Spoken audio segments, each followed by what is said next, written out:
최근 일본 제약회사의 건강기능식품을 먹은 사람들이 콩팥에 이상이 생겨 수백 명이 입원하고 5명이 사망하는 사건이 발생했습니다. 어떤 성분이 문제였는지, 그리고 어떤 건강기능식품을 주의해야 할지 전문가에게 물어봤습니다. 안녕하십니까, 법률연세내과 이동영 원장입니다. 다들 많이 놀라셨을 것 같은데요. 지난달이죠, 22일 날 일본의 꽤 유명한 제약회사입니다. 고바야시 제약이라는 곳에서 홍국, 그러니까 붉은 누룩이라는 뜻이거든요. 이런 건강식품 이 3가지 종류를 먹은 6명이 신장질환이 생겨서 입원을 했다라는 사실을 밝히고 이제 제품 전체를 리콜하겠다, 이렇게 방침을 발표하면서 굉장히 일본 사회에서 큰 파장이 일었죠. 그래서 결과적으로 역학조사를 해보니까 5분이 사망을 하셨고 100여 명이 병원에 입원하셨는데, 대부분의 원인이 이제 콩팥이 망가져서였다는 겁니다. 급성 심부전증으로 대부분 입원을 하셨고, 심지어는 그 원인으로 판코니 증후군이라는 굉장히 희귀한 질환이기도 한데 이런 판코니 증후군이라는 신장 질환이 의심이 된다는 보고 때문에 굉장히 큰 파장이 일었었죠. 판코니 증후군은 저같이 콩팥 질환을 전문으로 하는 전문의들에게도 드물게 보는 질환입니다. 판코니 증후군은 대부분은 유전 질환인 경우가 많고요.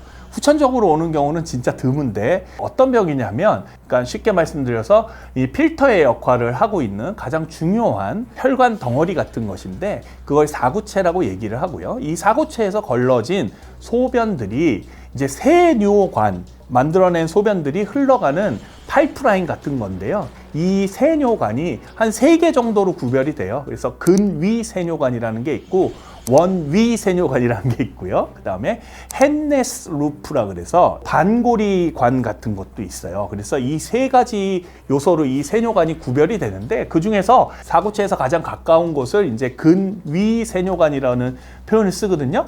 여기서 보통은 이제 포도당, 그다음에 중탄산염, 인산염, 이런 요산, 요 아미노산 같은 것들을 재흡수를 합니다. 무슨 얘기냐면, 이게 몸에 필요하기 때문에 소변으로 흘려보내지를 않고 이런 포도당이라든지 이런 중요한 영양성분들을 재흡수해서 몸에서 다시 활용하게끔 해주는 역할을 하거든요. 그리고 필요 없는 수분이라든지 요독들은 그대로 배설을 시키게 되고요. 이 판코니 증후군은 이 근위 세뇨관의 기능이 떨어지면서 몸 안에 재흡수되어야만 하는 이런 중요한 성분들이 그대로 빠져나가게 되는 거죠. 그러면서 몸이 산성으로 바뀌게 되고, 단백질들이 많이 빠져나가면서 영양분이 빠져나가게 되고요. 특히나 칼슘 같은 이런 중탄산염, 인산염, 이런 요산, 이런 뼈의 근간을 이루는 중요한 성분들이 빠져나가게 되면서 몸에는 이제 골 질환들이 오게 되는 거죠. 쉽게 말씀드려서 뼈가 약해진다는 뜻입니다. 여러 가지 지금 논란이 있습니다. 붉은 누룩 자체가 문제인 건지, 아니면 붉은 누룩을 보관해 놓은 이 탱크 안에서 어떤 독성 성분이 만들어진 건지, 여러 가지 이론들이 있는데, 중요한 거는 이 붉은 누룩 성분이 혈관에서 콜레스테롤 성분을 컨트롤하는 이 스타틴이라는 약 성분과 굉장히 유사한 구조를 갖고 있기 때문에 이게 혈액순환이라든지 콜레스테롤 대사에 도움이 된다고 해서 우리가 건강식품으로 만들어서 이제 일본이나 대만 같은 곳에서는 시판을 하고 있는 건데요.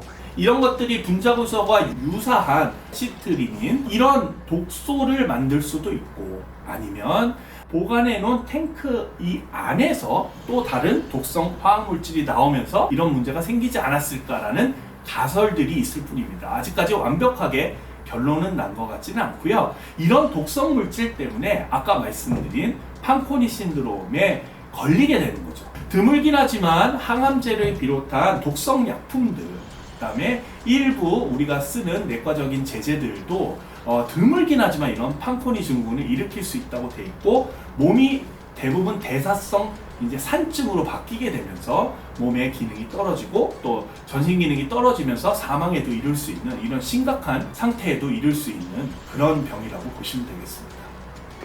항상 말씀드리지만 영양제, 요새 이제 표현을 하면 건강기능식품이죠. 건강기능식품들은 대부분 식약처의 허가를 받기 때문에 대부분은 안전하다고 되어 있습니다. 문제는 과량 복용하는 것이 문제라는 거죠. 과유불급이란 말이 있듯이 뭐든지 지나치면 해가 됩니다. 특히나 뼈 건강을 지켜준다고 해서 칼슘들 많이 드시는데 이런 칼슘 과다 복용하시게 되면 콩팥의 결석, 요로결석 같은 것도 생길 수가 있고요. 심장에도 안 좋은 영향을 끼칠 수가 있고요. 기본적으로 위장 증상, 뭐 메스껍다든지 구토, 복통 같은 것들이 생길 수 있으니까 이런 칼슘도 정량으로 복용하시는 게 중요할 것 같고, 비타민 같은 경우에도 과다 복용을 하시게 되면 아까 말씀드린 이런 결석, 요로결석이나 신장결석의 문제들이 생길 수가 있다는 거죠. 그 다음에 어린아이부터 이제 어르신들까지 가장 많이 드시는 건강기능식품 중에 하나인 비타민 D 같은 경우에도 아주 과도하게 섭취하시는 경우에 오히려 콩팥 기능을 떨어뜨릴 수가 있습니다. 콩팥에서 기본적으로 비타민 D 대사를 관장을 하고 있고, 이거에 따라서 이제 뼈 대사와 부각성선 내 호르몬들을 조절하고 있는데, 이런 거에 이제 방해를 할 수 있기 때문에 과량으로 비타민 D를 드시는 것도 주의하셔야 될 걸로 보입니다.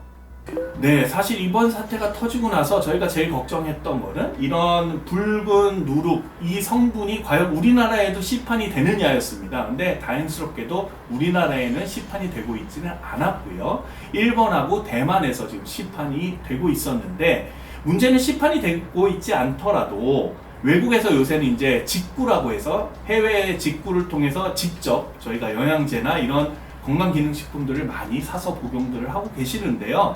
저는 이렇게 말씀드리고 싶습니다. 거기에 있는 성분들을 꼭 확인을 하시고, 그 성분으로 만든 우리나라에서 허가받은 건강기능식품이 만약에 없다면 그거는 드시지 않는 것이 좋겠다. 기준이 아주 명확하지 않습니까? 우리나라 식약처에서 허가한 성분이 있고 그것으로 만든 영양제가 동일하게 존재를 한다면 외국에서 생산한 건강기능식품이라 하더라도 안전하게 드실 수 있다, 비교적. 그렇게 말씀드릴 수 있겠지만, 우리나라 식약처에서 허가하지 않은 성분이라고 하면 가능하면 직구를 통해서 사다가 드신다든지, 또 해외여행 때 재미삼아서 한번 드셔보시려고 이렇게 사갖고 오시는 거는 조금 자제하시는 게 좋겠다, 이렇게 조언을 드리고 싶습니다.